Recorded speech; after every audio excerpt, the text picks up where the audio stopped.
Bismillahirrahmanirrahim. Wa kharaja, kita sampai di wa kharaja bil qaidir rabi. Wa kharaja, dan terkecuali bil qaidir rabi dengan qaid yang keempat. Wa huwa al watu, yaitu watu. Ai al qasdu, yaitu qasdu. Arti dari watu itu adalah qasdu.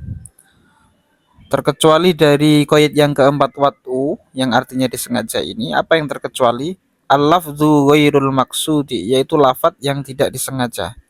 Kasodiri minan naimi wasahi wasakroni, seperti lafadz yang keluar atau diucapkan oleh seseorang yang tidur, yang lagi ngigau.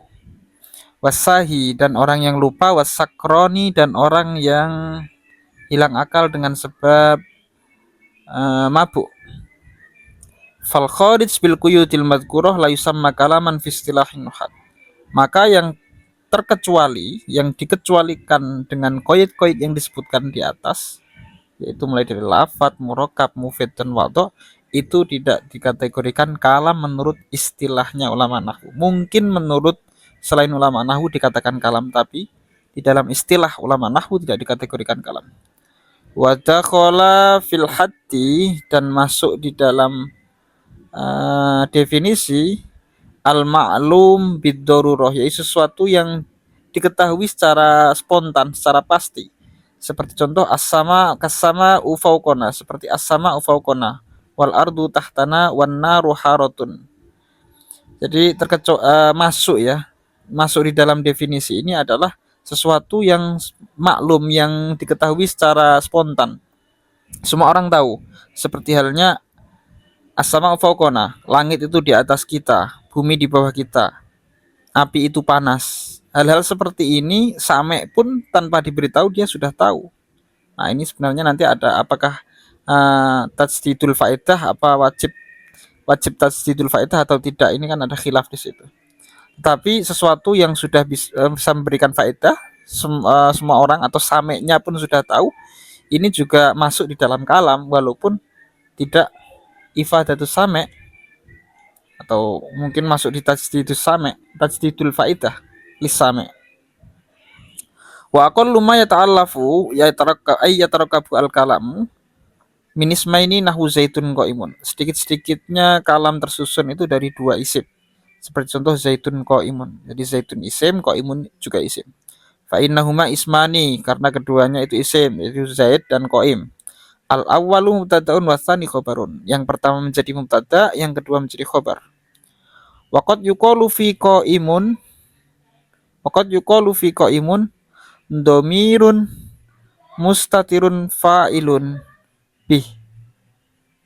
Dan terkadang diprotes atau diucapkan di dalam lafadz qaim itu ada dhamir yang tersimpan yang menjadi fa'ilnya. Jadi lafadz qaimun itu adalah isim fa'il yang di dalamnya terdapat dhamir yang tersimpan, dan itulah yang menjadi fa'il.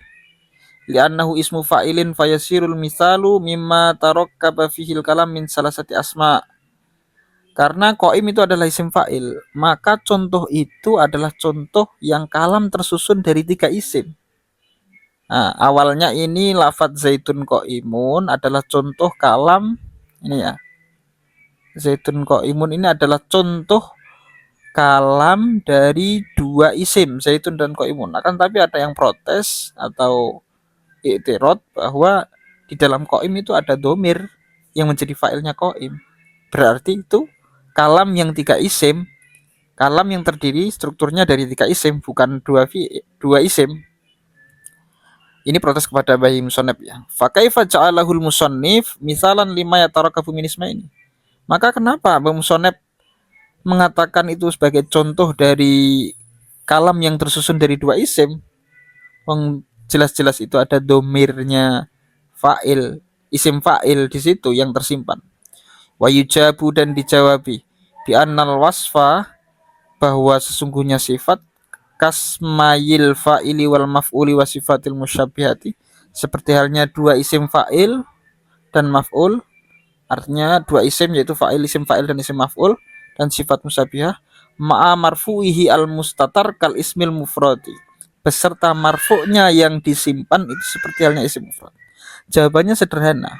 Sifat seperti halnya isim fa'il, isim maf'ul, dan sifat musyabbihah beserta marfu' yang tersimpan itu dihukumi seperti isim mufrad. Jadi bukan murakkab tapi mufrad. Walihadza la yubrazu fit tasniyah wal jam'i. Karena alasan itulah tidak diperjelas domir yang di dalam isim fa'il, isim maf'ul, sifat musyabbihah atau marfu'nya itu tidak diperjelas, tidak ditampakkan di dalam tasniyah ataupun jamaknya. Seperti contoh ko imun, ko imani, domirnya tidak ditampakkan dalam tasniyah dan jamak.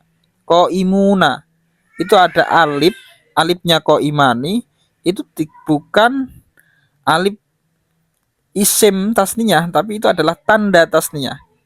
Domirnya tetap tersimpan, ko imani, domirnya tetap tersimpan yaitu huma. Ko imuna, domirnya juga tersimpan yaitu hum. Failnya tersimpan huma dan hum. Berarti masih dihukumi mufrad. Bikhilafin hawikum wa nakumu. Berbeda halnya dengan contoh kum dan nakumu.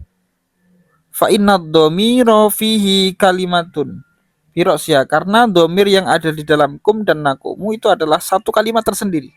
Bidalili annahu yubrazu fit tasniyati wal jam'i, dengan dalil dia ditampakkan dalam tasniyah dan jamak. Berbeda halnya dengan fi'il kum dan nakumu. Ini ketika jamak di tasniyah dan jamak ditampilkan kum,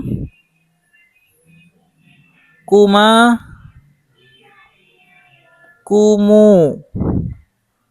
Jadi alifnya ini adalah alif tasniyah, ini adalah fa'il, wawunya ada wawu jamak. Ini juga menjadi fa'il. Alif tasniyah, wawu jamak. Atau dalam contoh nakumu, nakumu atau yakumani. Ini yang menjadi fa'il adalah alif. Yakumuna, yang menjadi fa'il adalah wawu. Domirnya ditampakkan. Wawu domir. Itu adalah satu kalimat. Satu kalimat tersendiri.